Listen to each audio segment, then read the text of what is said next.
She had everything a woman could want, a career that made men twice her age take notes, a penthouse above the Manhattan skyline, and a husband so powerful people lowered their voices just saying his name. But one night, across a candlelit restaurant, she saw him. Not in a boardroom, not handling business, sitting close to another woman, touching her hand, smiling the way he hadn't smiled at Evelyn in years. And in that single frozen moment, she understood the life she thought she had never existed. If you want to know what she did next, like this video, drop your city in the comments and stay until the very end.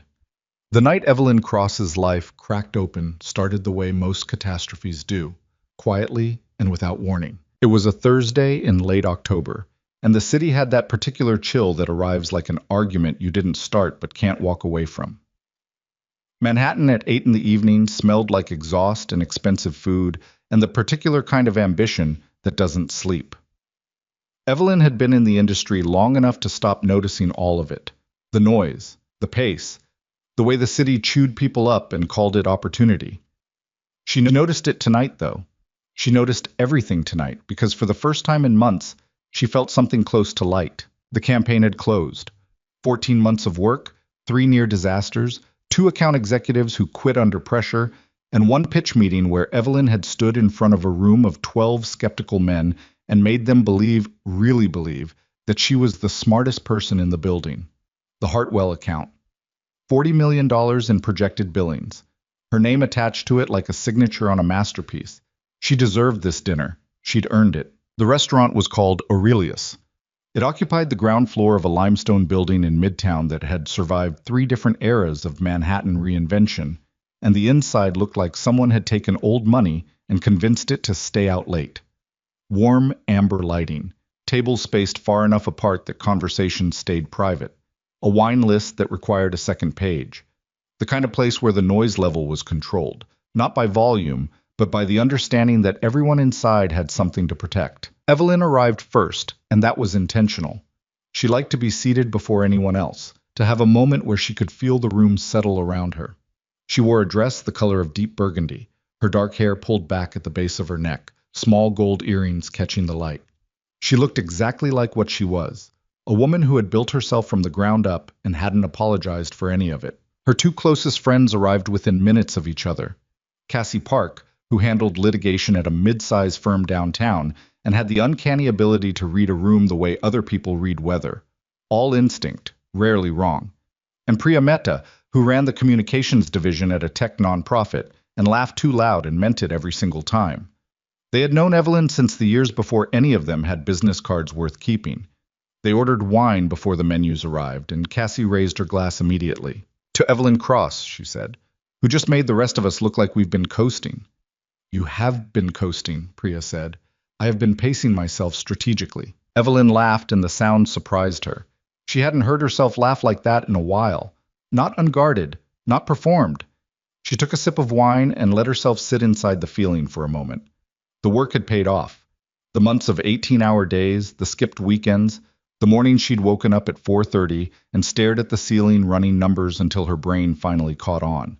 It had all added up to something. Dante had called that afternoon to say he was proud of her. The call lasted 4 minutes. He'd sounded distracted. She'd told herself it was fine. He ran an organization that required constant management, and their lives operated on parallel tracks sometimes, crossing when they could. That was the nature of 2 driven people. That was what she told herself, and had been telling herself for some time. She pushed the thought aside.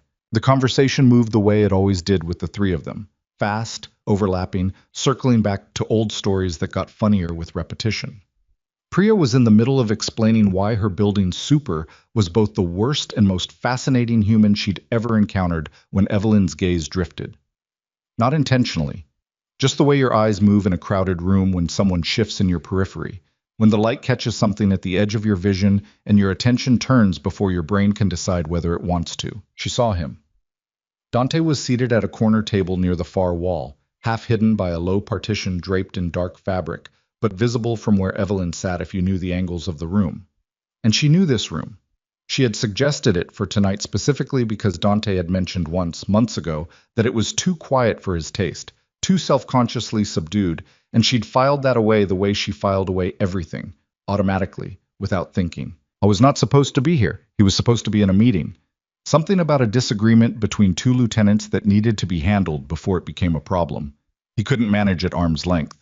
He had mentioned it that morning over coffee, already dressed, already somewhere else mentally. She had nodded and kissed him on the cheek and watched him leave. But here he was. The woman across from him was young, not insultingly young, but young enough that Evelyn registered it immediately. She was wearing a red dress that had nothing conservative about it, and her hair fell around her shoulders in loose waves, the kind of effortless style that takes considerable effort to achieve. She was leaning forward across the table in that specific way that removes all ambiguity, the way you lean towards someone when you want to eliminate the distance. When the space between two people feels like an obstacle, rather than a boundary. Dante was smiling. Evelyn had not seen him smile like that in a long time. Open, unguarded, like something he wasn't managing. He reached across the table and touched the woman's hand. Not a handshake, not a casual contact, but a touch that lingered 2 or 3 seconds longer than any professional interaction could justify. The woman laughed at something. He leaned in. Evelyn's hands went still on the table. It took her a moment to understand what she was looking at, because her brain was still catching up, still running through alternative explanations the way the mind does when it confronts something it doesn't want to accept. Business contact, family friend, someone from Dante's world that she hadn't met yet. The touch could mean nothing. People touched each other over dinner. People leaned in. It was just... She stopped. She was good at reading people. It was half of what made her exceptional at her job, the ability to cut through surface behavior and see what was actually being communicated. The micro-expressions, the physical tells, the way people position themselves in relation to each other. She had spent 14 years developing that ability, and she could not now pretend she didn't have it. What she was looking at was intimacy. Not possibility, not flirtation. Established, settled, comfortable intimacy. The kind that belongs to people who have already crossed every line and are no longer pretending there are lines to cross. Evie? Cassie's voice came from somewhere that felt far away. Hey, you okay? Evelyn realized she had gone completely still. Her glass was in her hand, but she wasn't drinking. She was just sitting there with her face arranged in an expression she didn't recognize. Fine, she said. The word came out level. She was surprised by that. I'm fine, sorry, I thought I saw someone. Priya glanced in the direction Evelyn had been looking. Evelyn watched her eyes land on Dante and the woman. She watched Priya's face do the thing Priya's face always did when it absorbed information it didn't know how to process, a brief stillness followed by a careful neutral. Should we? Priya started. No, Evelyn said quietly. We should stay exactly where we are and finish our dinner. Cassie had followed Priya's gaze by now. Her expression was different, harder. The litigation attorney reading the room. Evelyn, I said we're staying. Her voice was quiet, but the temperature in it stopped the conversation immediately. She picked up her wine glass, took a slow sip, and set it back down. Her hand was steady. She made sure of that. Tell me the rest of the story about the super, Priya. The part about the fire extinguisher. There was a beat. 2 beats. Then Priya, who understood people as well as anyone Evelyn knew, picked the thread back up. Her voice was careful at first, then less careful, and within minutes they were talking again. Or Cassie and Priya were talking, while Evelyn sat inside the noise of it and kept her eyes away from the corner table and breathed, just breathed, in, out, even, controlled. She did not look at him again for the rest of the meal. When the check came, Evelyn paid it, the whole thing. Cassie protested, and Evelyn overruled her with a single look. Outside on the sidewalk, Cassie gripped her arm, not gently. Talk to me. Not tonight, Evelyn said. Evelyn. I mean it. She pulled her coat tighter. The October air had gone colder while they were inside. Tonight I just need to go home. I'll call you tomorrow. Cassie held onto her arm for another second, searching her face for something. A crack, a fracture, some indication of what was happening underneath the composure. She didn't find it. Evelyn had spent too many years building that particular wall. She took a cab back to the penthouse on Central Park West. She didn't cry. She sat in the back of the cab and watched the city slide past the window, and she thought, with a clarity that was almost frightening, that she needed to understand exactly what she was dealing with before she did anything at all. The penthouse was quiet when she let herself in. 42nd floor. The living room walls were mostly glass, and beyond them the park spread dark and still, the city lights fringing its edges. She had loved this view when they first moved in. She still loved it. That bothered her slightly. She set her bag on the kitchen island, poured herself 2 fingers of whiskey she didn't drink, and sat on the edge of the counter with her phone in her hand. For a long time she just sat there. Then she opened Dante's laptop. She knew the password. He'd given it to her 2 years ago during a trip when he'd needed her to pull a document from his files, and hadn't thought much about it. People didn't think about access until someone used it. The laptop woke up immediately. His email was already open. She told herself she was going to look at one thing, and then she would have an answer. Either he had a reasonable explanation she was missing, or she would have confirmation of what she'd already seen. That was all. She just needed to know. She found the first email in 4 minutes. It was from an address she didn't recognize, a personal Gmail account, no last name attached to it, just a first name, Selena. The subject line was empty. The email itself was brief, the kind of brevity that means the content lives somewhere else, in text messages and calls and rooms she didn't have access to. But it didn't need to be long. What it said was enough. Missed you last night. When can I see you again? I keep thinking about... Evelyn stopped reading. She went into the financial folder next. It took her longer there because Dante kept his finances deliberately complex. Multiple accounts, offshore structures, the particular opacity of a man who had grown up understanding that visibility was a liability. But she had spent years working alongside some of the most aggressive financial analysts in the country, and she was not without skill. She found the hotel records in 20 minutes, 14 months of them. Not just hotels. A lease. An apartment on the Upper West Side in a building she recognized. Modern, anonymous, the kind of place where doormen didn't ask questions and neighbors kept to themselves. The lease was under a name she didn't recognize at first, but the billing card attached to the account was one she knew. One of Dante's secondary cards, the kind he used when he wanted something off the main statements. She sat very still. Then she pulled up the calendar entries. He kept 2.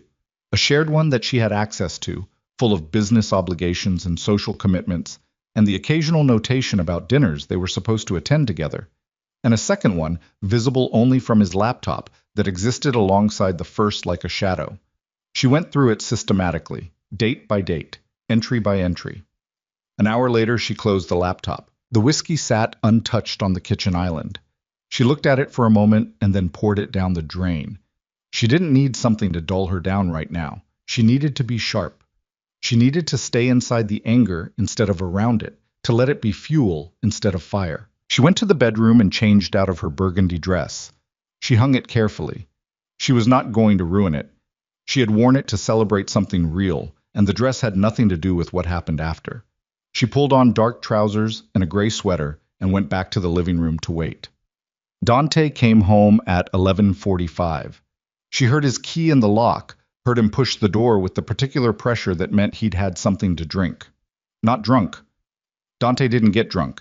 He considered it a form of vulnerability he couldn't afford. But loosened.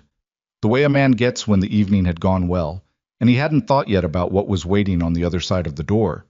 He came into the living room and stopped. She was sitting on the couch with the lights on, both hands in her lap, watching him. The look on his face in that first half-second told her everything she needed to know about the state of his conscience. It was too fast to control.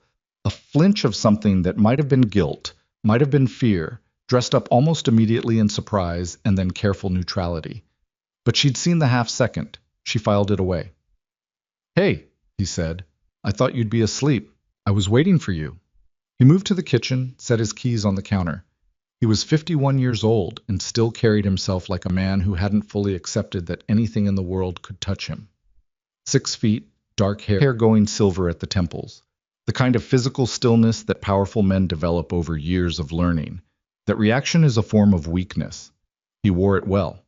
He had always worn it well. "Good night?" he asked. His back was to her. "You were at Aurelius," she said. The silence that followed lasted maybe 3 seconds. In 3 seconds, she watched his shoulders do something subtle. A small adjustment, barely visible, the body recalibrating. "I was," he said. He turned around slowly. "I ran into someone who wanted to talk. Changed plans. At the same restaurant where I was having dinner with Cassie and Priya." I didn't know you were there. Selena Voss, she said. His face went very still. That was her answer. If she'd been wrong, if there had been any version of the world in which she'd misread what she'd seen, his face would have done something different. Confusion, offense, the particular energy of a man who'd been accused of something he hadn't done. Instead, it went still in the way that very controlled people go still when they realize the room they thought they were standing in has different dimensions than they understood. Evelyn, I saw you. Her voice was even. She had decided, somewhere between the restaurant and the cab and the laptop and this moment, that she was not going to scream. She was not going to perform the grief. She was going to stay exactly inside herself, because if she broke apart in front of him, she would hate herself for it later, and she was not giving him that. I was 20 feet away, and I watched you with her for a full hour, while I ate dinner with my best friends, and smiled and pretended I didn't see you. He pulled out the stool across from her and sat. The distance between them was 8 feet and felt considerably wider. How long? She asked. He looked at the floor. That was the first time in 11 years of marriage she had watched Dante Moretti look at the floor. 14 months, she said. I found the hotel records, the apartment, the calendar. The silence stretched. Evelyn, don't. The word came out fast and flat. I need you to understand that I'm not asking because I don't know. I found everything. I'm asking because I want to watch you answer. He looked up at her. His jaw was tight. She had seen him in rooms with men who wanted him dead, and he'd looked less uncomfortable than he did right now. It started 18 months ago, he said finally. It was supposed to be. He stopped himself. Started again. I didn't plan it. No one plans it. That's not actually a mitigation. I know that. Does she know you're married? A pause. Yes. Does she know who I am? Another pause, smaller. Yes? Evelyn nodded once, slowly. She let that sit in the room. I'm sorry, he said. The word came out like something that had been sitting on a shelf for a while and had lost its shape. I know that's not enough. It's not close to enough. I'll end it. He said it quickly, too quickly, the reflex of a man reaching for the fastest solution. Tonight. I'll call her tonight. Whatever you need. Stop. She stood up. Stop talking right now. He stopped. She stood there for a moment with her hands at her sides and looked at him. This man she had married 11 years ago in a small ceremony in the Berkshires with 40 people in attendance and a string quartet that played something she couldn't remember anymore. This man she had built a life beside. Not inside beside, always beside. Two parallel lines that she had convinced herself constituted closeness. This man who had sat across a candlelit table from another woman for 14 months and come home each night and kissed her cheek and asked about her day. She picked up her phone from the table and her coat from the chair. Where are you going? He said. I'm leaving. Evelyn. He stood.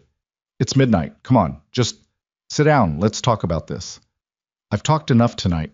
You can't just... I can. She said it without heat, without volume. I very clearly can. I'm going to get a hotel room, and I'm going to sleep, and tomorrow I'm going to figure out what I want to do next. That's what's happening tonight. He came around the island. Not aggressive, so Dante was never aggressive with her. She would give him that. But his size occupied the room differently when he moved, and she felt it the way she had learned to feel it years ago, the particular weight of his presence. Please don't leave tonight, he said, quiet, close. She looked at him for a long moment. His face, which she knew better than any other face she had ever known. The lines around his eyes. The scar at his jawline from something that had happened before they met. Something he had explained once and she had mostly forgotten. The particular gray of his eyes that could be cold or warm, depending on the light and the day. You should have thought about tonight, she said, 18 months ago. She walked to the door, opened it, and left. The elevator opened immediately. She stepped in and pressed the lobby button and watched the doors close, and she stood very straight with her coat over her arm and her bag on her shoulder, and she did not make a sound. The lobby was empty. The doorman nodded at her. Miguel, who'd worked this building for 6 years and never asked questions. She nodded back. Outside the October cold hit her, and she stood on the sidewalk and looked at the street and breathed. In, out, even. A cab appeared. She raised her hand. The hotel was the kind of place she had used for out-of-town clients before. Quiet, expensive, the kind of anonymous comfort that money could buy at any hour. She gave her credit card, her personal card, not the joint account.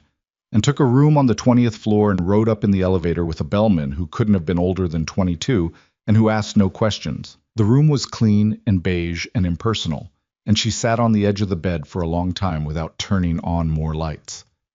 18 months. She kept returning to that number. Not 14, which was the number attached to hotel receipts and the apartment lease and the calendar entries she had found. 18. The number he had given her when she asked how it started, which meant there had been 4 months before the financial trail. 4 months of something she hadn't seen and hadn't found because it had existed outside the paper record, in phone calls and cash in a world she hadn't thought to look for. 4 months of early mornings where he'd gotten up before her and she hadn't asked why.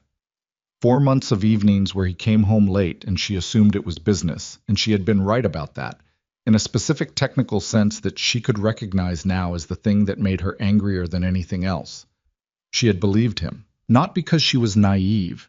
She was one of the least naive people she knew. She had believed him because she had chosen to, because marriage required the ongoing choice to extend trust as a default setting, and because she had been busy and focused and had her own life to maintain, and had told herself that the distance between them was a natural symptom of two demanding lives, rather than evidence of something she should have been paying closer attention to. She lay back on the bed without taking off her shoes and stared at the ceiling. The anger was there. She knew it was there. She could feel it sitting somewhere below her sternum, like a coal that hadn't quite caught. But underneath the anger was something she didn't know how to name yet, a kind of structural grief, less about Dante specifically, and more about the architecture of the life she'd thought she was living. The way a building looks exactly right until you find out the foundation was wrong, and then you can't look at the facade anymore without seeing the problem underneath. She was 34 years old. She had a career she had built with her hands and her mind and her years. She had friends who loved her and meant it. She had tonight closed the deal that would change the shape of her professional life. She was not destroyed. She refused to be destroyed. She took off her shoes and put them beside the bed, stood up, and went to the small desk in the corner. She opened her laptop, her own laptop, which she'd grabbed from beside the kitchen island out of habit. And she opened a new document and she started writing. Not to Dante, not to anyone, just writing, everything she knew, everything she had found, the full picture as she understood it, laid out in the flat prose of someone organizing information rather than processing emotion, because right now information was what she needed, not feelings, not the hot mess of what she was actually experiencing. Information, organized, actionable. By 3 in the morning, she had 4 pages. By 4, she had 7. Then she closed the laptop and turned off the light, and lay in the dark hotel room and let the exhaustion take her under. She slept. She actually slept. Not deeply. Not well. But she slept. In the morning, she ordered coffee from room service and sat at the desk and reread what she'd written the night before. In the daylight, it looked less like a coping mechanism and more like a document, evidence, a timeline, a structure. Her phone had 12 messages, 4 from Dante, 3 from Cassie, 2 from Priya, 1 from her assistant asking about a 9:30 call, 1 from her mother, who could not possibly know what had happened but whose timing was, as always, slightly uncanny, and 1 from a number she didn't recognize, which she didn't open. She called her assistant first. "Push the 9:30, she said. "Tell them I'm running behind. Get me on the calendar for 11. "Of course. Is everything fine? Thank you." She hung up and called Cassie. Cassie answered on the first ring. "Tell me where you are." "A hotel. I'm okay." "You're not okay." "I'm functional. That's enough for right now." There was a pause. She could hear Cassie making coffee. "Do you want me to come?" "No, I need to be alone today. I need to think." I mean it, Cass. I'm not breaking.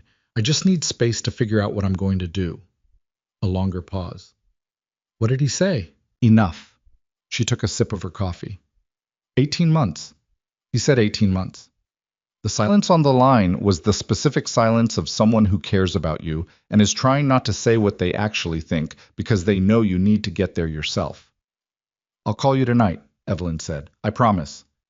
She hung up and sat for a moment with the phone in her hand. Then she got dressed, put on the clothes she'd been wearing the night before because they were all she had, and went downstairs to find a car to take her back to the penthouse for her things. She was not going to disappear. She was not going to fall apart. She was not going to let the worst night of her life become the thing that defined her. What Dante had done was his choice. What she did next was hers. She stepped out of the hotel into the morning light, the cold air sharp and clean against her face, and stood for a moment on the sidewalk with the city moving around her in all its relentless, indifferent noise. Then her phone buzzed, a text, from Dante's number. She looked at the screen. There are things you don't know yet, things I need to tell you before you make any decisions. Please come home. She stood there for a long time, reading it. Things you don't know yet. Not an apology. Not a plea. A warning. Wrapped in a plea, dressed up in urgency, but underneath the phrasing, she could feel the shape of something else. Not the panic of a man who had been caught, but the calculation of a man who understood that the version of events she had wasn't the full version.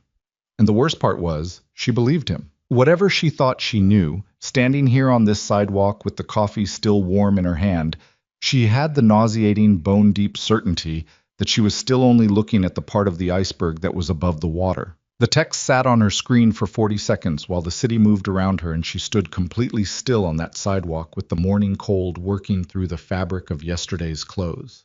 Things you don't know yet. She read it a second time. Then she put her phone in her coat pocket without responding and raised her hand for a cab. The ride back to Central Park West took 11 minutes. She counted them. She sat in the back with her hands folded in her lap and her eyes on the window, and she rehearsed nothing. No opening line, no prepared argument, no careful architecture of what she was going to say. She had spent half her professional life walking into rooms and reading them in real time, and she was going to do that now. Whatever Dante had to tell her, she was going to hear it without having already decided what it meant. That was the discipline. That was the thing she kept coming back to when her chest tightened and her jaw wanted to lock. Stay open, stay sharp, fall apart later, somewhere private, when there was nothing left to learn. Miguel was at the door when she arrived. He nodded at her the way he always did, which meant Dante had not called down to warn him, which meant Dante did not know exactly when she was coming. She took note of that. Small things mattered right now. The elevator opened on 42 and she heard him before she saw him. He was on the phone, his voice low and tight. The particular register he used when a conversation required control, he wasn't certain he had. She heard him say a name. 2 syllables, not Selena, someone else. And then she pushed open the door, and he turned and the call ended, just like that, mid-sentence. I was still in yesterday's clothes. That surprised her. She had expected him to have showered, to have reset himself into the version of Dante that moved through the world like nothing could touch him. But he hadn't. He was standing in the middle of the living room in the same shirt and trousers, a glass of water in one hand, and he looked like a man who hadn't slept. Good. You came back, he said. I came for my things. She moved past him toward the bedroom. And to hear what you have to say. Evelyn, you've got 10 minutes while I pack a bag. Start talking. She heard him follow her into the bedroom. She pulled her overnight bag from the closet shelf and started moving through the room with the practiced efficiency of someone who traveled for work twice a month and knew exactly what she needed. She did not look at him while she moved. She listened. Selena isn't the whole story, he said. Her hands kept moving. I assumed. There was someone before her. She stopped. Not visibly. She kept her hands on the sweater she was folding. But inside something went very quiet. How long before? 3 years before. She put the sweater in the bag, picked up another. Who? It doesn't matter who, it ended. It was over before who. The word was flat and final as a door slamming. I was quiet for a moment. A woman named Claire Ashworth. She was a contact through Marcus. It lasted 8 months. I ended it. Marcus Hale, his oldest associate. A man who had sat at their dinner table more times than she could count. She put the second sweater in the bag and moved to the bathroom. 8 months, she said from the doorway. Yes. And before that? The silence that followed had a different texture than the ones before it. This one had weight. The kind of weight that means the answer is either no or something worse than no. Dante. There was a period early on, he said, the first 2 years. It wasn't... He stopped himself, started again. It wasn't serious. I was not in a good place. I made choices. The first 2 years of our marriage. Yes. She stood in the bathroom doorway with her toiletry bag in her hand and looked at him directly for the first time since she'd walked in. He was standing at the foot of the bed with his arms at his sides. He did not look away. So? Her voice was calm. She was frightened by how calm it was. You have been unfaithful to me for the majority of our marriage. It wasn't, he caught himself. There were years in the middle where I didn't. 6 years, Evelyn. 6 consecutive years where I was fully. Stop. He stopped. I don't want the accounting, she said. I don't want you to present the clean years as some kind of credit against the rest. You don't get to do that. He sat on the edge of the bed. And that, more than anything else that had happened in the last 12 hours, shocked her. Because Dante Moretti did not sit on the edges of things. He occupied the center of every room he entered.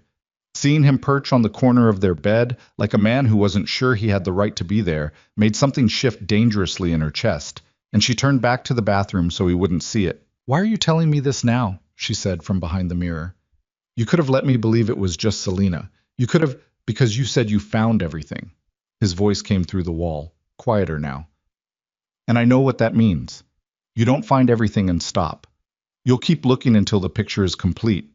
And I'd rather you hear it from me than find it some other way and wonder why I let you believe a smaller version of the truth. She looked at herself in the mirror.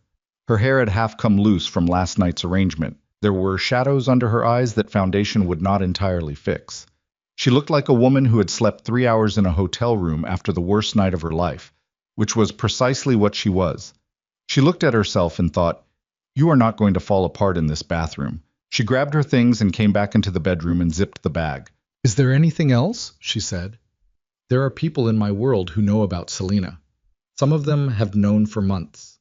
He said it evenly, but she could hear the careful deliberateness of it, a man who had weighed these words. One of them is someone who has a particular problem with you, specifically. Not with me. With you. She looked up. What does that mean? It means you should be careful. He met her eyes. Marcus has been moving against my interests for a while. I've been managing it. But he's used Selena as leverage in conversations I didn't know he was having. There are people who think you knowing about the affair gives them room to operate. Room to operate how? To suggest I'm distracted, vulnerable, that the organization is unstable. She stared at him. You're telling me your affair has become a political liability inside your organization.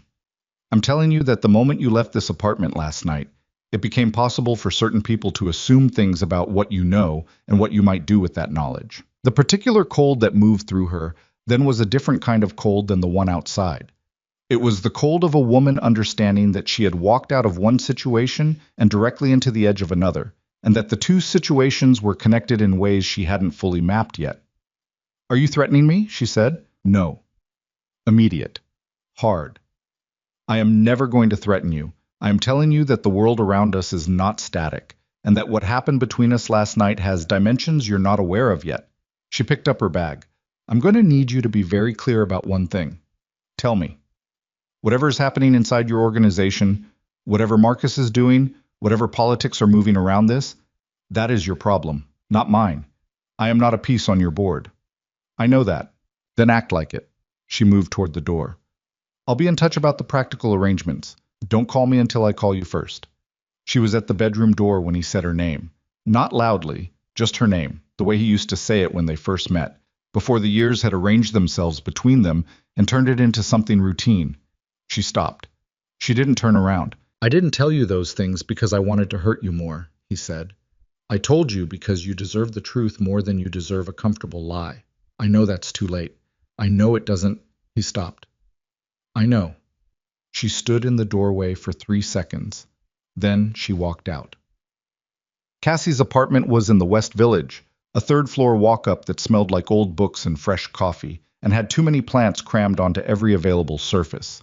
Evelyn had spent enough bad nights here over the years to know exactly which stair creaked and which burner on the stove ran hot, and she felt the specific low-grade relief of being somewhere that had known her before she was the version of herself she'd had to be for the last 12 hours. Cassie opened the door before she knocked and didn't say anything, just stepped back to let her in, and that was the right move. Priya was already there, sitting cross-legged on the couch, with both hands around a mug, and she also didn't say anything, just looked at Evelyn with the particular expression of a person who has been waiting and is making room. Evelyn set her bag down by the door, took off her coat, sat on the other end of the couch. He's been cheating on me for most of our marriage, she said. Priya put her mug down very carefully. How much of it? Cassie said from the kitchen doorway. The first 2 years, then a gap.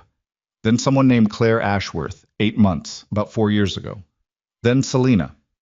She said it the way she'd been saying it in her head, flat, sequential, like a timeline on a document, because the moment she let it become something other than information, it was going to become something she couldn't manage in front of people. Cassie made a sound that was not quite a word. There's more, Evelyn said. There's something happening in his organization. Someone named Marcus is apparently using the affair politically. Dante told me to be careful. Careful how? Priya said. He wasn't specific. That's either a genuine warning or a control tactic, Cassie said. She had come into the room and sat on the arm of the chair across from them, her lawyer brain already engaged, already sorting. Either he actually thinks you're at some kind of risk, or he's planting a reason for you to stay close to him. I know, Evelyn said. I don't know which one yet. Does it change what you do? She thought about that for a moment. No, not right now. She reached forward and picked up Priya's mug, took a sip of her coffee, put it back. I need a clear head, and I need distance, and I need to go to work tomorrow, like a person who has their life together. You don't have to do that tomorrow. Yes, I do. She looked at Cassie steadily. If I don't go in tomorrow, it becomes a thing. People talk. I have worked too hard and too long to have the Hartwell account be the week Evelyn Cross fell apart over a man. Priya and Cassie exchanged a brief look. Not a conspiratorial look. Neither of them would do that. Just the look of two people who have known someone long enough to know when pushing back is useless. Okay, Priya said. Then tonight you stay here and you eat actual food and we do not talk about Dante Moretti unless you want to. I don't want to. Perfect. But she lay awake on Cassie's pull-out couch at 2 a.m, thinking about the thing Dante had said. There are people who think you knowing about the affair gives them room to operate. She understood his world in the way that wives of powerful men understand it, peripherally, through inference, through the careful negative space of conversations that happened around her rather than with her. She knew it was dangerous.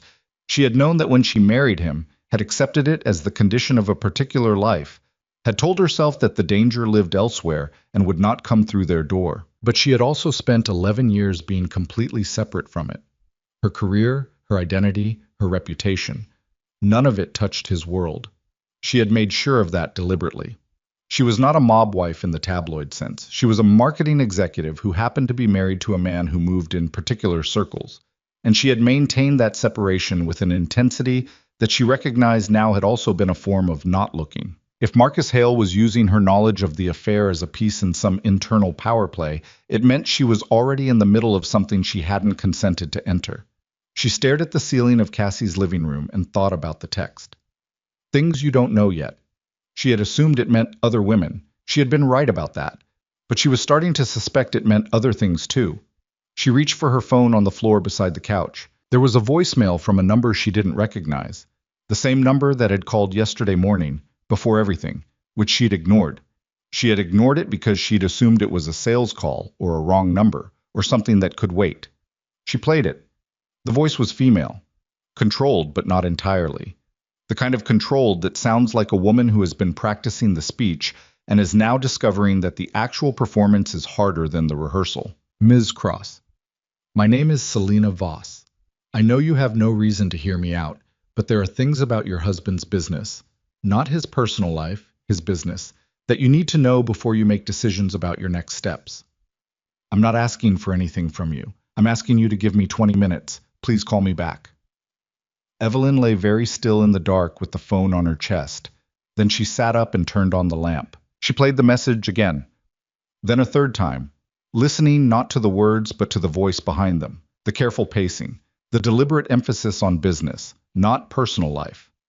The specific phrase before you make decisions about your next steps, which was either a woman offering information out of guilt or a woman who had been coached to say something specific by someone who needed Evelyn to receive a particular message. She set the phone down on the table. For a long time, she sat on the edge of the couch in the quiet apartment, the city a dim orange glow in the window, Cassie asleep somewhere down the hall. And she thought about what she actually knew versus what she'd been told versus what she'd been made to feel, and how all three of those categories had been moving in different directions since the moment she'd looked across a restaurant and seen her husband touching another woman's hand. She picked up the phone. She called the number back. It rang twice. Then, Ms. Cross. You have 20 minutes, Evelyn said. Start talking. The silence on the other end lasted just long enough to be meaningful. Then Selena Voss took a breath and began. Dante didn't tell you why Marcus Hale has been building against him, she said. He told you Marcus was a problem. He didn't tell you that Marcus has been using your name specifically, not just the affair, to move resources. He's been telling people inside the organization that you know things about the financial structure, that you found records. Evelyn's stomach tightened. I did find records. I know. Dante told me you had access to his laptop. A pause. I'm not saying that to implicate you. I'm saying it because Marcus knows it too. He's been telling people that you've already made copies and that you're a liability the organization can't afford to have walking free. The word free landed in the room with a specific weight. Who is Marcus telling this to? Evelyn said. People who solve problems the way Dante's world solves them. Another pause, shorter this time. I know what I did to you. I know I don't have standing to ask you for anything. But you need to understand that you are not just in the middle of a marriage falling apart.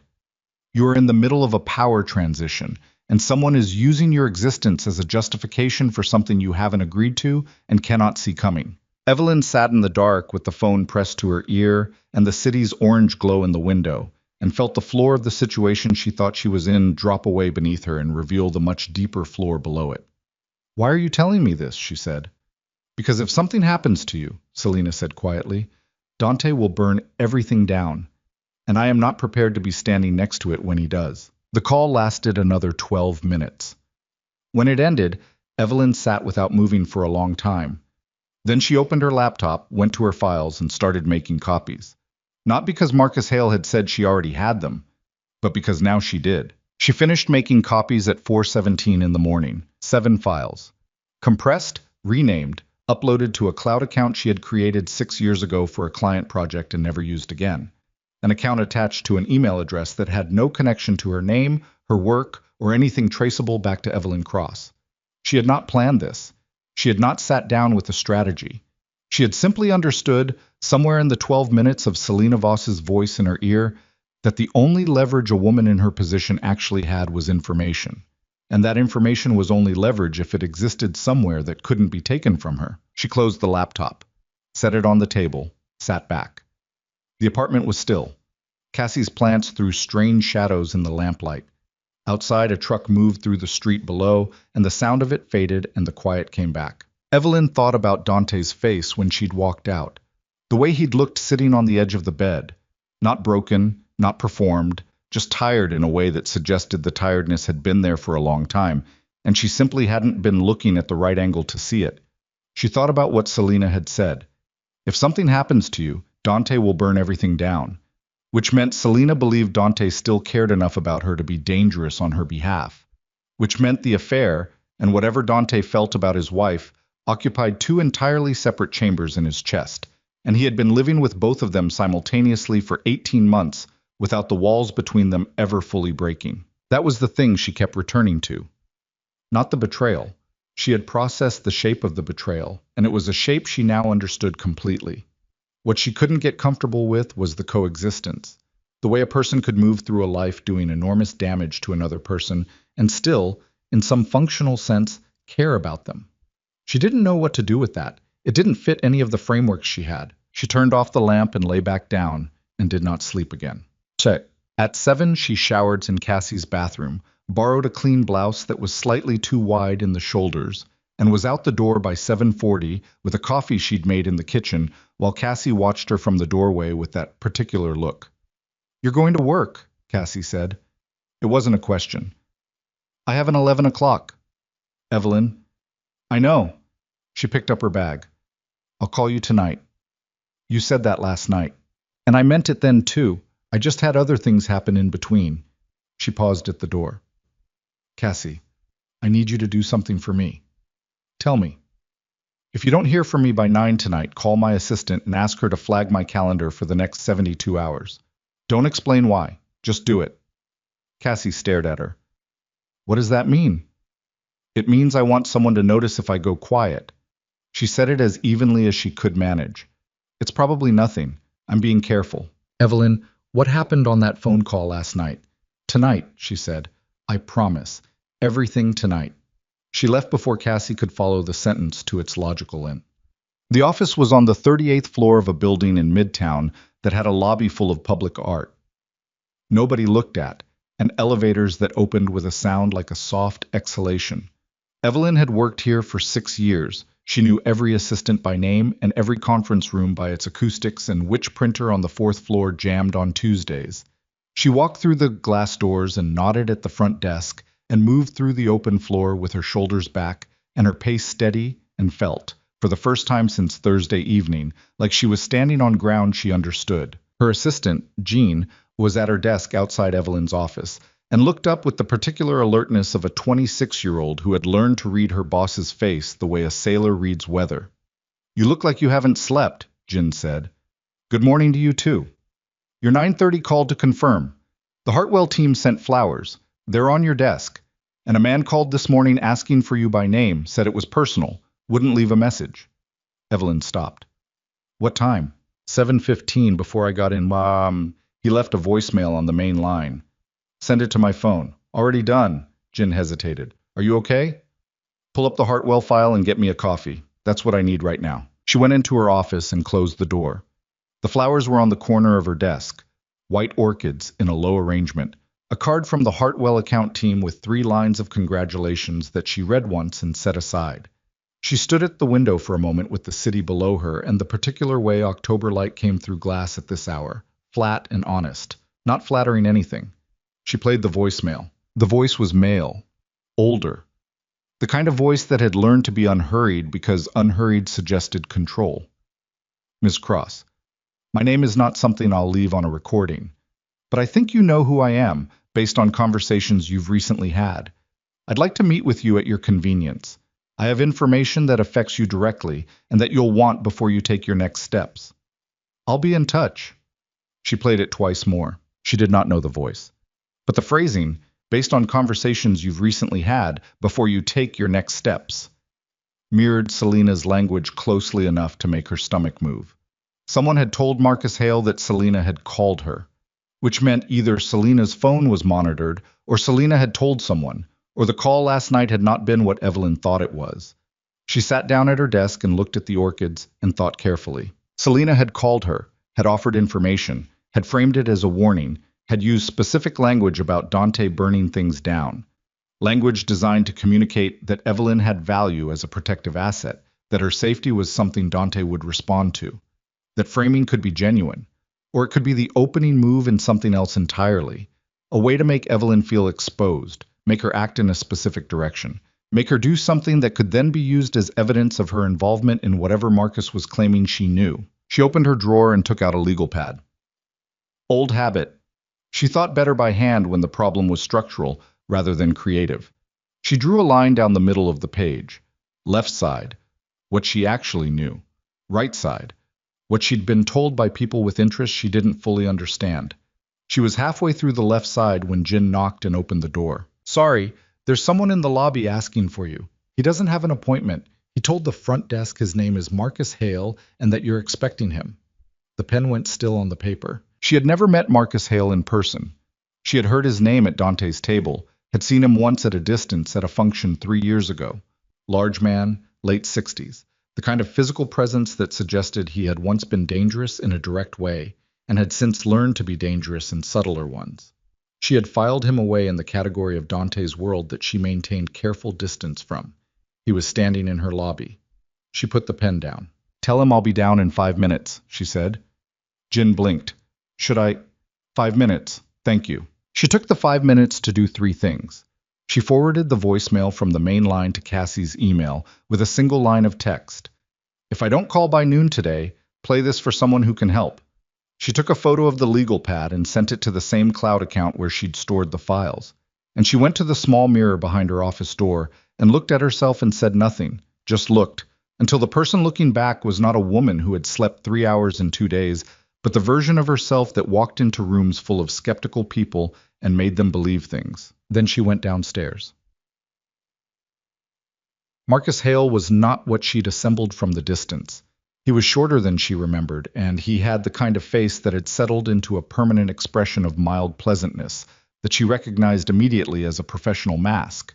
She wore one herself, the marketing executive's version, and she could identify it on other people the way a locksmith can see a pick in someone's hand. I was sitting in one of the lobby chairs with his coat folded over his knee, and he stood when he saw her, unhurried, and extended his hand. She shook it. His grip was measured. "Ms. Cross," he smiled. "Thank you for seeing me." "I have 20 minutes before my next call," she said. "There's a coffee bar across the street." He nodded like this was exactly what he'd expected. They sat at a table near the window with the morning traffic moving behind the glass. He ordered nothing. She ordered nothing. The 20 minutes started the moment they sat down, and she was not going to waste them on ritual. "You called my office at 7:15 this morning," she said. "I did." "You told Selena Voss to call me last night." His expression didn't shift. "Selena makes her own choices." "Don't do that," she said. "We've got 19 minutes, and I'd rather spend them on something useful." He looked at her for a moment with an assessment that she felt like a change in air pressure. Then something in his face adjusted. Not a smile, not an opening, more like a recalibration. "Your husband has been operating with a structural problem for the better part of 2 years," he said. "The problem is not Selena. The problem is that Dante has become emotionally compromised in ways that affect decisions that affect a great number of people. People who have significant resources invested in his continued competence. You're talking about yourself, among others. And the solution to this problem," she said, "involves me in what way specifically?" He folded his hands on the table. "The solution involves a transition, orderly, clean. Dante steps back from operational control. A structure is put in place. Life continues. And if Dante doesn't agree to step back, he will." The pleasantness in his face had gone flat in a way that was more honest than anything he'd said so far. "The question is what the process looks like. Whether it's a conversation between people who understand what's at stake, or whether it becomes something messier." She looked at him steadily. "And where do I come in?" "You come in," Marcus said, "because you have, in the last 18 hours, accessed financial records that you were not supposed to access. You have made copies of those records and stored them in a location we are not currently able to identify. And your husband, when informed of this, chose not to address it, which tells us something about his current state of judgment that confirms everything we already believed." The lobby noise came through from the street. A door opening, a burst of cold air, a woman's heels on the marble floor.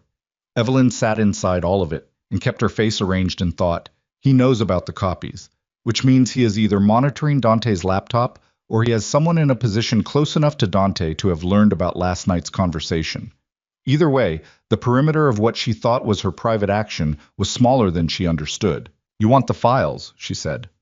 "I want a conversation," he said, "between adults who understand that the situation is already in motion and that the only variable left is how much damage it causes on its way to the conclusion. The conclusion being Dante out of power. The conclusion being stability." He said it like he was talking about weather patterns. "For everyone involved, including you." She looked at him for a long moment. "If I had files," she said carefully, "and if I were to consider any kind of conversation about the situation, which I am not agreeing to, what would you be offering in exchange?" "Your complete removal from any of this." He said it immediately, which meant it was the prepared answer. "Your name is not in anything. Whatever comes next, you're not attached to it. You walk away clean, your career intact, your reputation undamaged. Dante's world stays Dante's world, and yours stays yours." "And Dante? Dante will be fine." The pleasantness was back. "Reduced, but fine." She looked at him. She looked at the hands folded on the table, the coat folded on his knee, the eyes that were not unkind and not kind, and were simply the eyes of a man who had been making calculations for so long he had forgotten there was another way to look at people. "I don't have files," she said. "I looked at my husband's emails because I found out he was having an affair. That's what happened. Whatever you think you know about copies or cloud accounts or structural information, you're wrong." He held her gaze. "Ms. Cross, we're done," she said. She stood up. "Don't come to my office again." She walked back across the street without looking behind her and went up to the 38th floor and closed her office door and stood with her back against it. And finally, for the first time, let her hands shake. She let them shake for 30 seconds, counted it. Then she pressed them flat against the door and breathed until they stopped. Her phone buzzed. A text from a number she didn't recognize. Different from Selena's. Different from the morning voicemail. "He's going to tell Dante you gave him the files. Whether you do or not. He needs Dante to believe you betrayed him." That's the whole play. Don't go home. Don't contact Dante. Move now. She stared at the screen. Move now. She looked up at her office. The orchids on the desk, the Hartwell file open on her computer. The coffee Jin had brought and she hadn't touched. The legal pad with the line down the middle and the two columns she'd started filling in before everything changed shape again. Her phone buzzed a second time. The same number, 3 words. He has your address. She grabbed her bag from behind the desk. She took the stairs. She hit the stairwell door at a pace that was not quite running and told herself it didn't matter what it looked like to anyone who saw her because there was no one in the stairwell to see her. 38 floors. She wasn't going down 38 floors on foot. She needed the parking garage, which was accessible from the 6th floor landing, where the building's secondary elevator bank opened directly into the structure. She had used it twice before, once during a fire drill, once when the main elevators were down during a summer blackout, and she knew the layout well enough. She moved fast and quiet, and her heels on the concrete steps made a sound she didn't like, so she stopped on the 35th floor landing and took them off and carried them and kept moving in her stockinged feet on the cold concrete, and the cold was something she could feel, and she used it, let it keep her sharp. 3rd floor. 2nd. The door to the garage level was heavy, and she pushed through it into the smell of exhaust and oil and the particular underground cold of a parking structure, and she stopped and made herself breathe for 3 seconds before she moved again. Her car was on level 2. She took the ramp at a walk, because running in a parking garage meant someone on a camera was watching a woman run, and she didn't know whose cameras these were anymore or who was watching them. She got in the car, locked the doors, and sat. The unknown number had texted twice. He has your address. Her home address. The penthouse on Central Park West, which was Dante's address too, which meant Marcus had access to information that was either public record or internal. And either way, it meant the perimeter she'd imagined around her private life was a fiction she'd been maintaining for 11 years without understanding it was fiction. She called the unknown number. It rang 4 times. Then a voice she didn't know. Male, young, the kind of flat effect that meant either training or fear. Don't say my name, he said immediately. I work for Dante. He doesn't know I'm calling you. Marcus told 2 people this morning that you handed over the files. He's using it to push a meeting tonight where the decision gets made. Dante thinks you gave Marcus leverage over him. I didn't give him anything. I know that. You know that. Dante doesn't know that right now, and Marcus is not going to let him find out through a calm conversation. A pause, brief and tight. You need to get to Dante before the meeting. If he walks into that room tonight believing you sold him out, it doesn't matter what the truth is. Where's the meeting? I can't. Where? A silence. She could hear him breathing on the other end, the specific rhythm of someone deciding how far they're willing to go. The Callaway building on West 54th, he said. Private floor. 8 o'clock. The call ended. She sat in the garage with the phone in her lap and the engine off, and the low hum of the ventilation system moving through the concrete above her. The Callaway building. She knew it. A mixed-use tower that had gone up 5 years ago with a floor of private suites that operated on the fringe of visible commerce, the kind of space that existed specifically to host conversations that required no paper trail. She looked at the time. 10:47 in the morning. She had 9 hours. She started the car. She drove to a hotel in Midtown that was not the one she'd stayed in 2 nights ago and paid cash from the emergency fund she kept in the inside pocket of her work bag. $800 in 50s, a habit she'd started years ago after getting stranded during a conference when her card was cloned. She took a room on the 9th floor and sat on the bed and opened her laptop and started working through what she actually had. The files were intact in the cloud account. 7 documents. She went through each one again slowly, this time not looking for evidence of the affair, but looking for what Marcus had claimed she had: structural financial information, organizational records, anything that would constitute the kind of leverage that made her a problem rather than simply an inconvenient wife. She found it on the 4th document. She had copied it without fully understanding what it was. A dense spreadsheet buried in a folder labeled with a string of numbers. The kind of file that looks like administrative overhead until you know how to read the columns. She had copied it because it was there, and she was copying everything. But now, looking at it with the specific question of what Marcus Hale would find threatening, she understood. The spreadsheet was the ledger. Not a complete one. It was clearly a fragment of something larger, but what it contained was a detailed accounting of fund movements across 6 accounts over a 14-month period. The accounts were coded, not named, But two of the codes appeared on a separate document she had also copied, a communication between Dante and someone identified only by initials. And in that communication, the codes were glossed in plain language. Two of the 6 accounts belonged to Marcus. She stared at the screen. Marcus was not just moving against Dante for reasons of organizational strategy. He was covering something. The fund movements in his accounts ran parallel to Dante's for 8 months, and then diverged sharply. Money that should have moved through Marcus's accounts into the main structure had instead moved laterally, outward, into accounts she couldn't trace from what she had. It was not a complete picture, but it was enough of a picture that anyone who understood how these structures worked would see the shape of it immediately. Marcus was stealing from the organization, and he had been doing it for at least 14 months, which meant he had been doing it while simultaneously building the case that Dante was compromised, distracted, a liability. Which meant the entire campaign against Dante was not about stability or leadership transition. It was about eliminating the one person who had the authority and the access to catch what Marcus was doing before Marcus could finish doing it. She sat back. He had come to her this morning to get the files, not because he was afraid of what she knew about the affair. He was afraid she had this specific document and didn't know it yet. She closed the laptop. Her hands had gone very still in the particular way they went still when a problem resolved from chaos into clarity, and the clarity was worse than the chaos. She picked up her phone and called Dante. It went to voicemail. She called again. Voicemail. She typed a text. I need to talk to you before tonight. Not about us. About Marcus. Call me. 3 minutes passed. No response. She called Cassie. I need a lawyer, she said when Cassie picked up. Not you. Someone who handles this kind of thing where the people on the other side don't use the regular courts. A pause. Evelyn, what? I know what I'm asking. I know you understand what I mean. I need a name, and I need it in the next hour. Another pause, shorter. Daniel Rice, he's in my building. I'll text you his direct line. Thank you. Are you safe right now? She looked at the hotel room door, locked, chain on. Yes. Are you actually safe, or are you telling me yes so I don't come find you? Both, she said. I'll explain tonight. I promise this time I mean it. She hung up and waited for Cassie's text. And when it came, she called Daniel Rice and spent 22 minutes explaining a version of the situation that contained enough truth to be useful and enough omission to be survivable.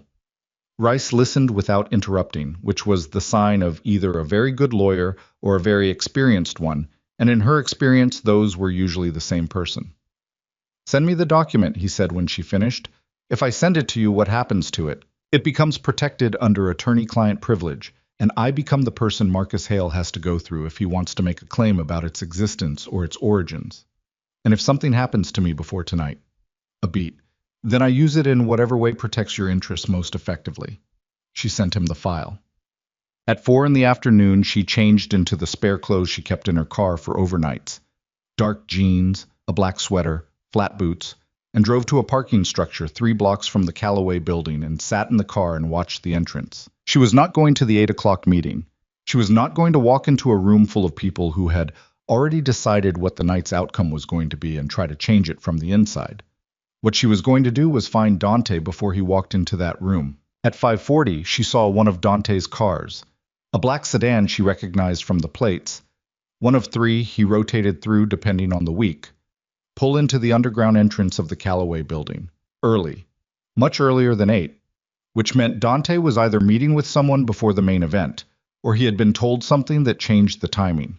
She got out of the car. She crossed the street at a pace that was not running and was not walking and went to the side entrance of the Callaway building, a glass door that required a key card she didn't have, and stood there for exactly 3 seconds before the door opened from the inside, and a man in a delivery uniform came through with a cart, and she caught the door and went in. The interior was all neutral surfaces and ambient light, the kind of building that worked hard to communicate that nothing interesting happened here.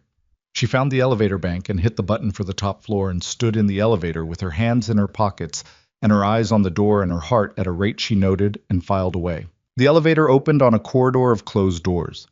At the far end, 2 men she didn't recognize were standing outside a door with the particular posture of people who were there to prevent things rather than accomplish them. She didn't know them. They knew her. She saw it in the way they both moved when the elevator opened. The immediate recalibration of two people who had been given a description and were now confirming it against the live version. Ms. Cross, the one on the left. This floor is private. I know what floor it is. She walked toward them at the same pace. I need 5 minutes with my husband. Mr. Moretti is in a meeting. The meeting starts at 8. It's 5:53. He's in a pre-meeting and I need 5 minutes before it starts. I can't call him. She stopped 6 feet from them. Right now. Tell him I'm here and I have information about the document Marcus told him I gave away. Tell him exactly those words and see what he says. The one on the right pulled out his phone. She watched him type something, a text, not a call, which meant there was a protocol here about not making noise. And they all stood in the corridor for 40 seconds that felt considerably longer. Then the door opened. Dante filled the frame. He was wearing a dark suit and his face had the closed quality it wore when he was in the middle of something that required all of his management and none of his feeling. And when he saw her, that quality shifted. Not broke, just shifted, the way a mask moves when the person behind it registers something unexpected. Give us the room, he said to the two men. He said it without looking at them. His eyes were on Evelyn. They moved. She didn't watch them go. She was watching Dante. You're here, he said. You wouldn't answer your phone. I've been in meetings since noon. He stepped back from the door. Come in. The room was a private suite, a long table, chairs, a window that looked out over Midtown from a height that made everything below look deliberate and small. There was no one else in the room, and she registered that as either good or carefully arranged. Marcus told you I gave him the files, she said. He told me this morning. Dante's jaw was tight. He said you called him, that you met with him. He came to my office. I didn't invite him, and I gave him nothing. He had details. He had details because he's been monitoring your laptop, and he knew what I'd accessed before I copied anything. She moved to the table, pulled out her phone, opened the forwarded file. Look at this. He came around the table and looked at the screen. She watched his eyes move across the columns, the coded accounts, the dates. She watched the moment he understood what he was looking at. It moved through his face like a current, fast and then controlled, the surface going flat over something that was not flat at all. Where did you get this? Your files. The folder with the numerical label. I copied everything when I thought I was just preserving evidence about the affair. She took the phone back. He didn't come to me because he was afraid of what I knew about Selena. He came because he thought I might have this and hadn't understood it yet. He wanted to get it back before I figured out what it meant. Dante stood very still. How long have you known about this? She said. I didn't know he was...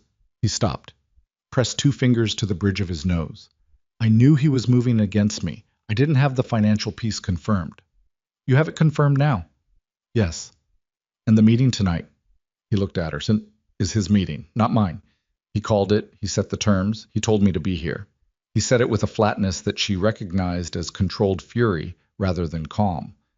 He told me it was a leadership discussion, a restructuring conversation. It's not. I know that now. Dante. She said his name and waited until he looked at her directly. He has people in that room who believe I gave you up to him. And he has people in that room who believe you're too compromised to lead. He's going to use both of those things tonight to do whatever he's been building toward. And you walking in there without the financial document as a counterweight means he controls the entire narrative. I'm aware. Are you? She held his gaze. Because you have been aware of a lot of things in the last 4 days, and your awareness has not been particularly useful to either of us so far. He looked at her for a long moment. Something moved across his face that was not quite the thing she'd seen on the bedroom floor of their apartment. That had been shame, and what this was had a different shape. Older, more structural. Why are you here? He said. Quiet, genuine. After everything, why did you come? Because Marcus Hale put my name in a room I never agreed to enter, she said. And because whatever you did to me, whatever happens between us after tonight, you don't get to go down because of something he built on a lie about me. She set her phone on the table. The document is with my lawyer. It's protected. Marcus can't touch it, and he can't touch me to get to it. What you do with that information tonight is your business, but you're going in there with the full picture. He looked at the phone on the table, then at her.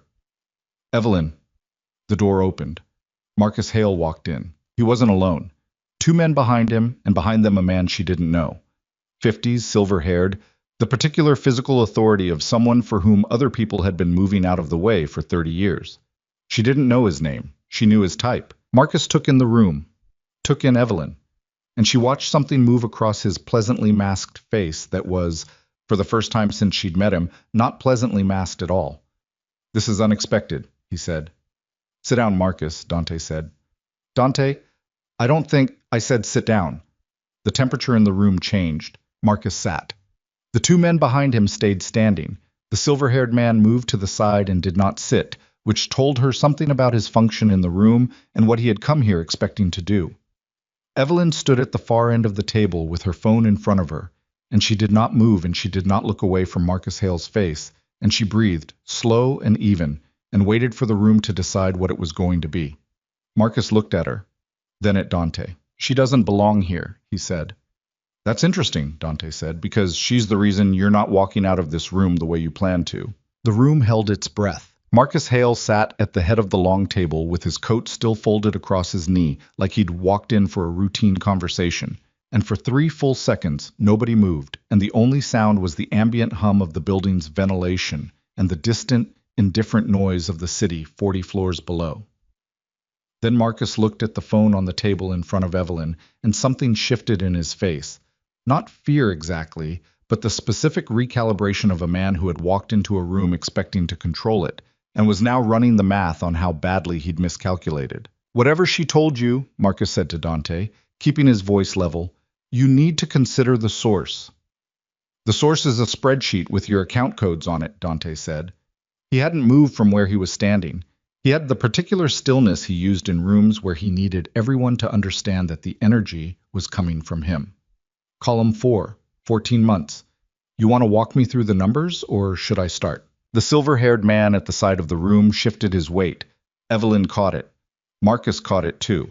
She saw his eyes move to the man for half a second, checking something, and whatever he found in that look did not appear to reassure him.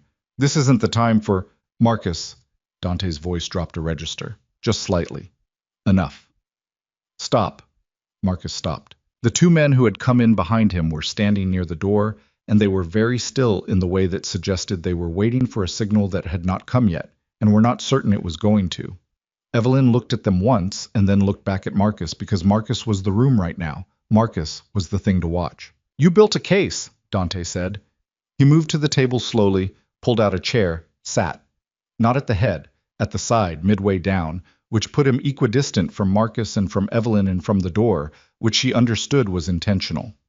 18 months, you told people I was compromised, distracted, that the affair made me a liability.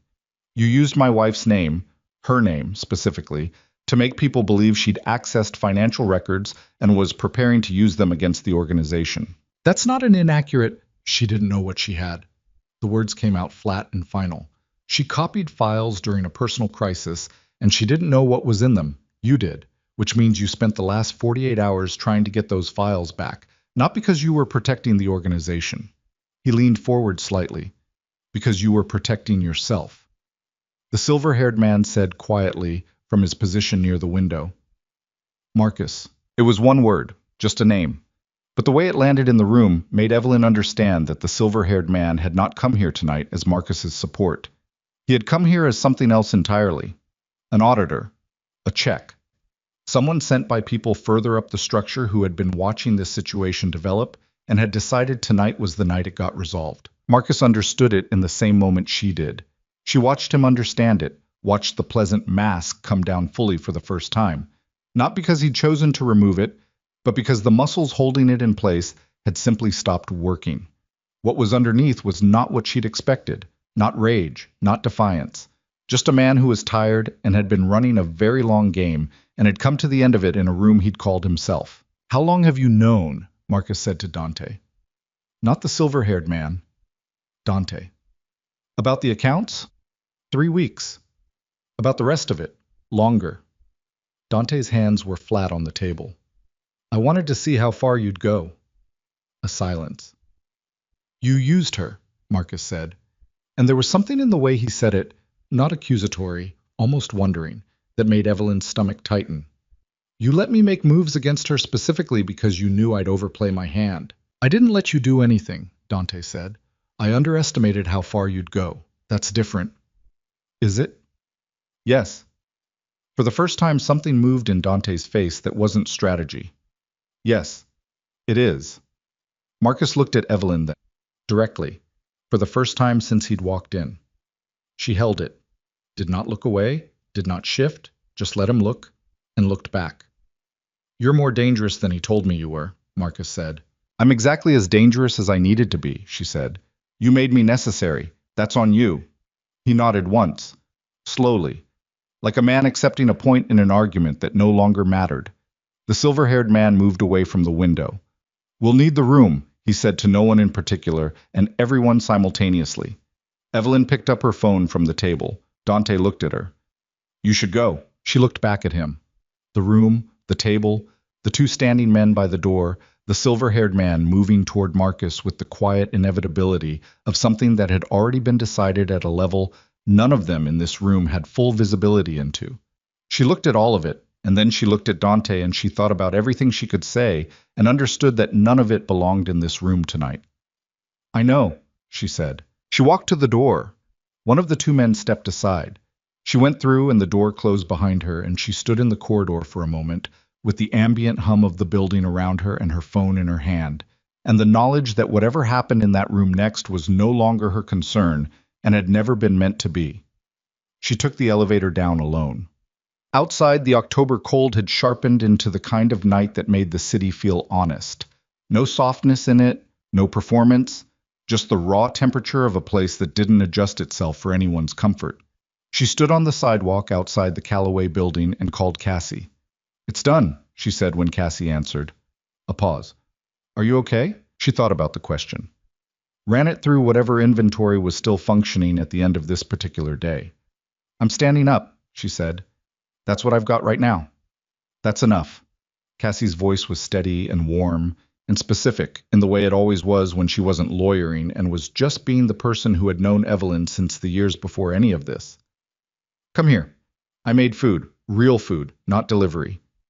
I'll be there in 30 minutes. She flagged a cab and got in and watched the city move past the windows and did not think about the room she'd just left or the man still inside it or the silver-haired man whose name she didn't know and had no interest in learning. She thought about the orchids on her office desk. She thought about whether Jin had locked up properly. She thought about the Hartwell account and the 11 o'clock call she had rescheduled and not yet rescheduled again, and she made a note in her phone to handle that first thing tomorrow. Small things, concrete things. The scaffolding you rebuilt yourself on after the structure came down. She was not okay. She knew she was not okay. But not okay was a temporary condition with the direction of travel, and she had enough of herself left to know which way she was pointed. 3 days later, Dante called. She was at her desk when it came through. Actual work, the kind that required full attention.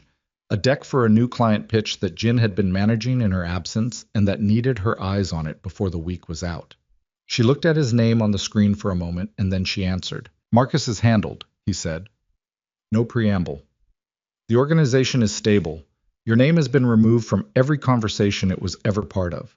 Reese will receive confirmation of that in writing by end of week. Okay, she said. A pause. How are you? Working.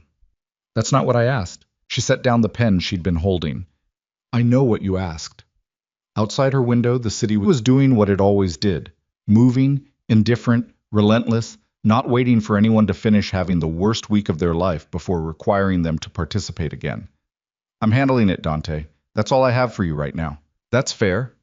His voice was careful in the way it got when he was trying to give her something without the packaging that usually came with it. I want you to know that I told the truth. When I said the 6 years were real, they were. I'm not asking you to do anything with that. I just didn't want you to not know. She sat with that for a moment. The complicated, specific weight of it. The way the truth could be accurate and insufficient at the same time. The way a person could mean something and also have done everything they'd done. I believe you, she said. That doesn't fix anything. I know. I'm going to file the divorce papers next week. A silence that lasted long enough to have texture. Okay, he said. I need you not to fight it. I won't. And I need the penthouse off the table. I don't want it. I don't want anything that requires us to keep talking for longer than the legal minimum. You'll have it. Quiet. Steady. Whatever you need, Evelyn. Whatever makes this, whatever helps you. She picked the pen back up. Take care of yourself, Dante. She hung up and sat for a moment with the phone face down on the desk, and then she turned back to the deck and kept working. But the divorce took 4 months. It was not clean. Nothing that ran through the infrastructure of a life like that could be entirely clean. But it was quiet, which was the thing she had insisted on from the beginning. No public statements, no leaked information, no narratives fed to anyone who might find them useful.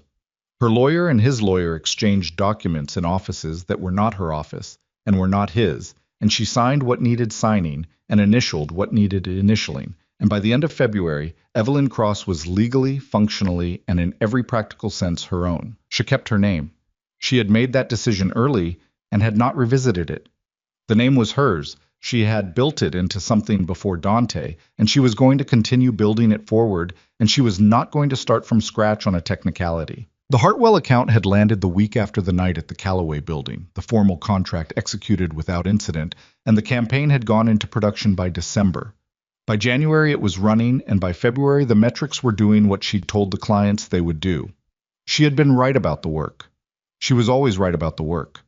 That had been true before Dante, and it was true after him, and it was one of the things she returned to when the nights got long and the hotel room she was renting by the month felt like a statement she didn't intend to make permanent. It was Cassie who first mentioned Victoria Sterling. She's speaking at the Meridian Conference in March, Cassie said over dinner, one Thursday in early February.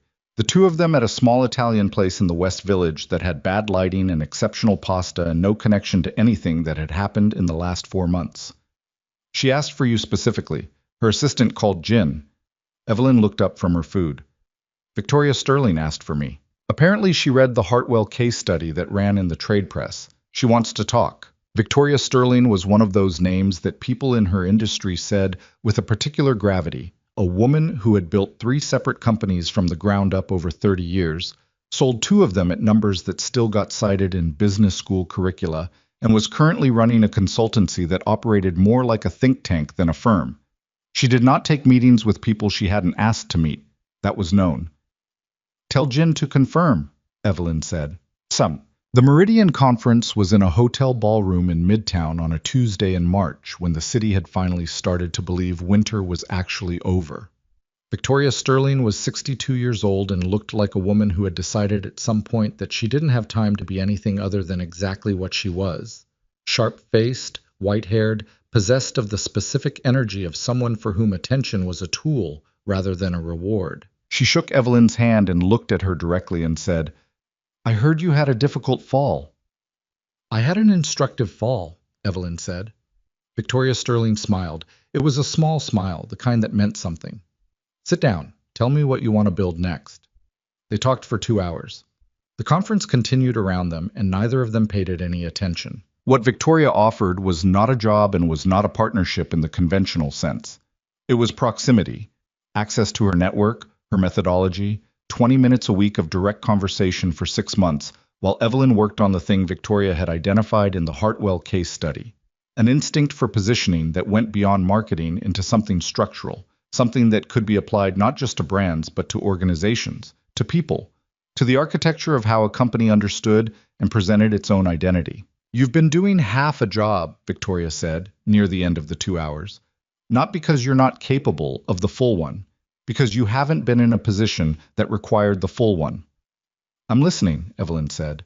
Build the firm, your own. Not an agency, a consultancy. Strategy, not execution.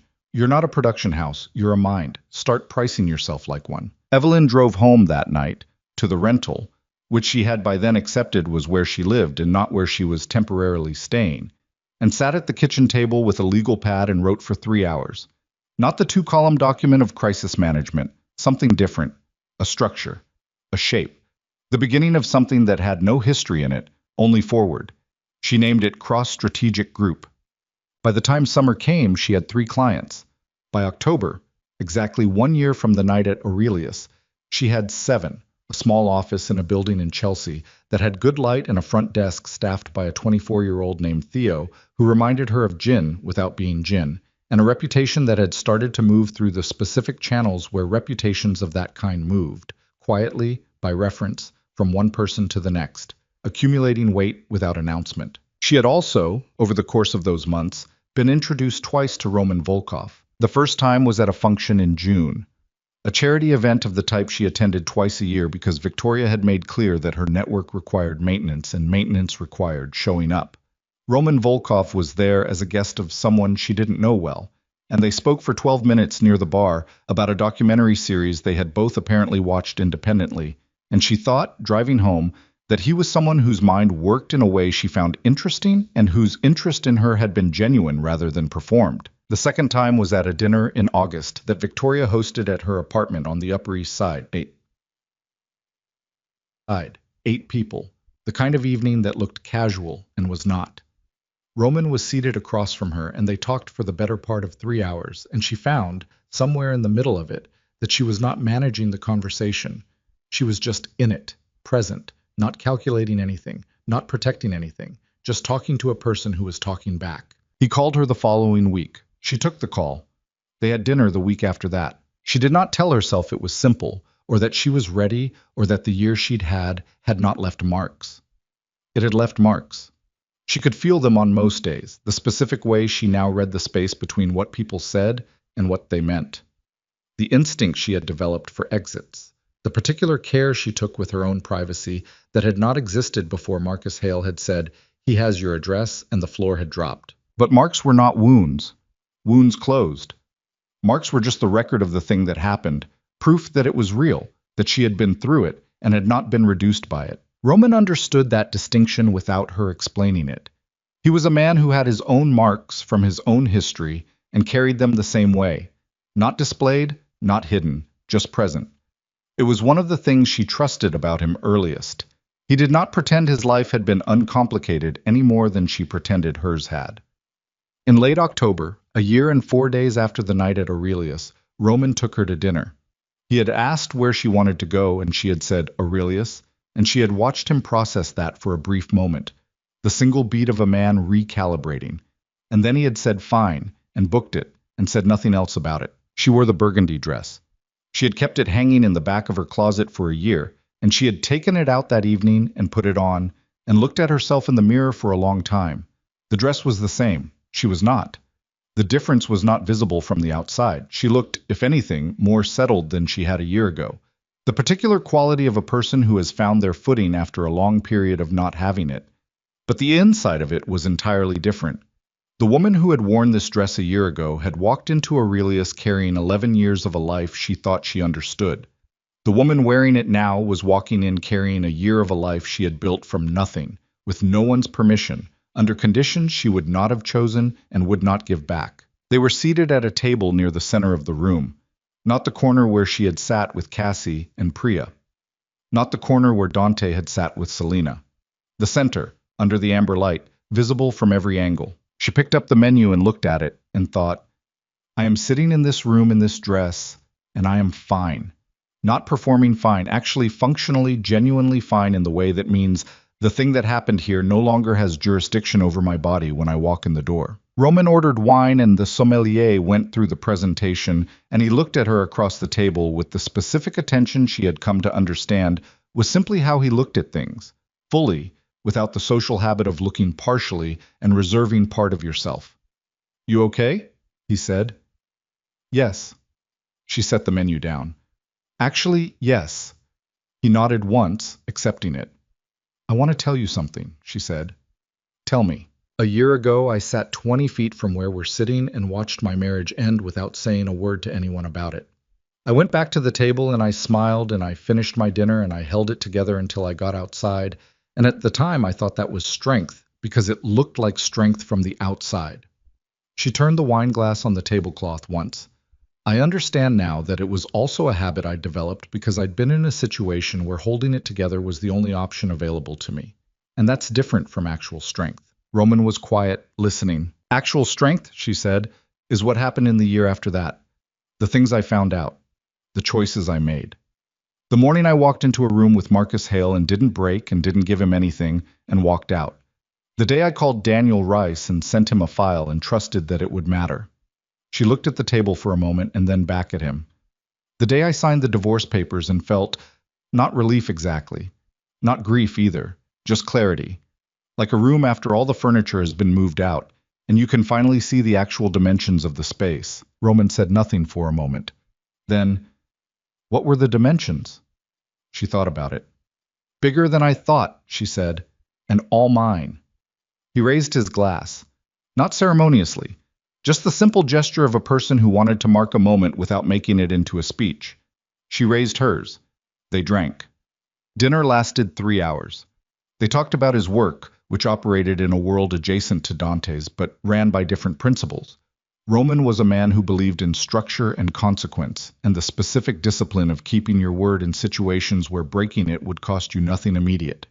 She had noticed that about him early and had spent several months confirming it wasn't a performance.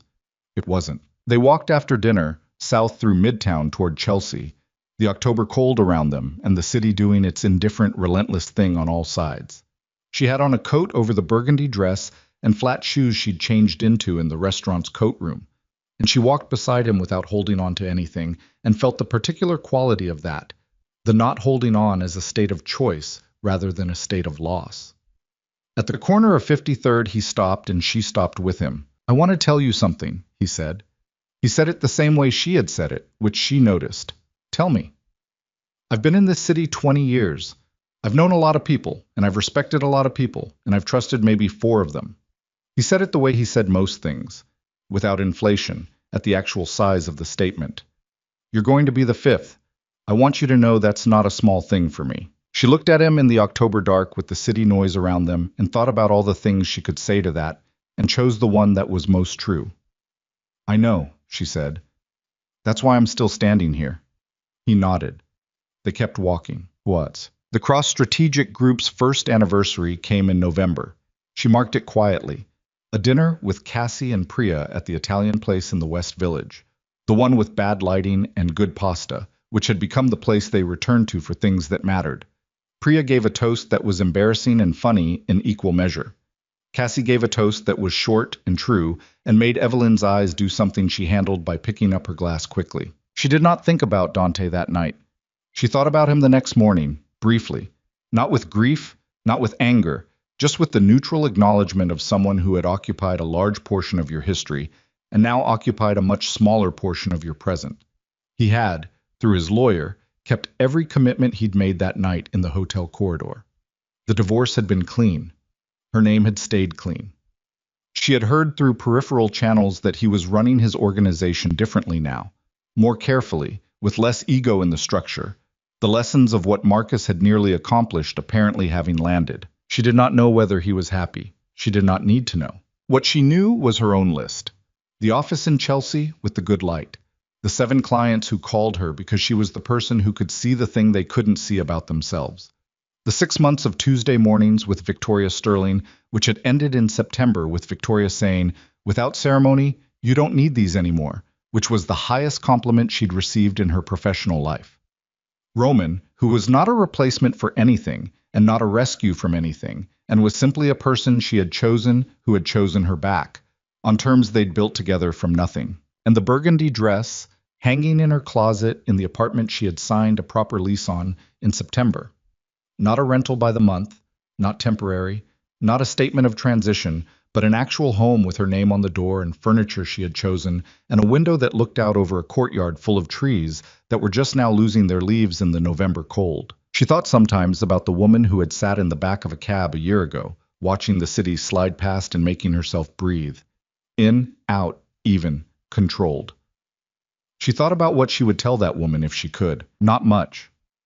That woman had done the work, had made the right calls in the dark, had not broken when breaking would have been easier and more understandable than holding together, had chosen, every single day, to be the author of what came next, rather than the subject of what had already happened. She would tell her it was worth it, not the betrayal. Not the year that followed, the sleepless nights, the hotel rooms, the 48th floor room with Marcus, and the moment before the door opened when she had breathed and waited and stayed exactly herself. None of that was worth it in the sense of being something she would choose, but the woman who had come through it. The dimensions of the space once all the furniture was moved out.